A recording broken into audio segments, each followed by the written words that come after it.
Giniit ng isang senador na kulang ang suspensyon at dapat may makulong sa paglubog ng barko ng Allison Shipping Lines. Sabi ng Marina, posible yan kung mapatunayang may nagpabaya sa inspeksyon ng barko. Nakatutok si Mav Gonzalez. Bago lumubog ang MV Trisha Kirsten 3 nitong Lunes sa Basilan na ikinasawi ng 18 at ikinawala ng 10, nasangkot na pala ang kumpanyang may-ari ng barko sa 32 aksidente mula noong 2019. Kaya tanong ng Senate Committee on Public Service matapos ungkatin yan, bakit nakakapaglayag pa ang mga barko ng Allison Shipping Lines? Ibig sabihin, ang mga barko nito ay makonsider bilang mga floating coffins. Bakit hindi muna ni-review yung mga barko at siniguro na maayos at seaworthy itong mga barkong ito at yung mga pahinante nila o yung mga tripulante nila ay well-trained. Kulang po yung suspension. Kung pwede, dapat may makulong.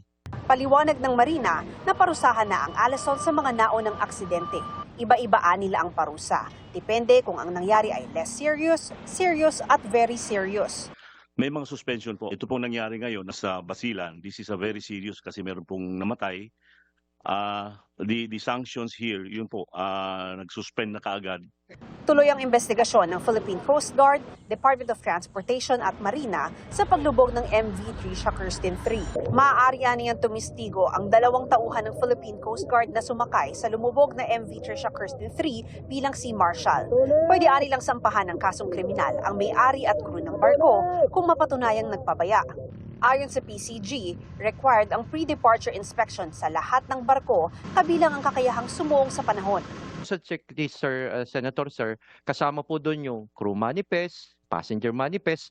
Sabi mo pa kanina, tama ba yung lashing? Kasama na po yung competency, meaning po train ang kanyang officers at crew. Isa sa mga iniimbestigahan ngayon ay kung overloaded ang barko dahil may sakay rin itong cargo at mga sasakyan. Pinagsususpetsahan ngayon na lumubog ang barko dahil nalagot ang lashing sa bigat ng karga. Kaya tanong ni Tulfo, sino ba dapat ang nag-i-inspeksyon dito? Ito po yung chiefmate. After ng kapitan, siya po yung susunod. Meron pong stowage plan na tinatawag. Ang stowage plan po, kung alam niya kung anong mga kargamento o cargos na ikakarga sa kanya, mapasasakyan o kargamento, alam niya po rin yung bigat niyan. Kung lumitaw na hindi para balanse yung pagkalagay ng masakyan, then dapat yung checker noon managot. Kung kinakailangan makulong dahil sa pagiging pabaya. Para sa GMA Integrated News, Mav Gonzalez, Nakatutok, 24 Oras.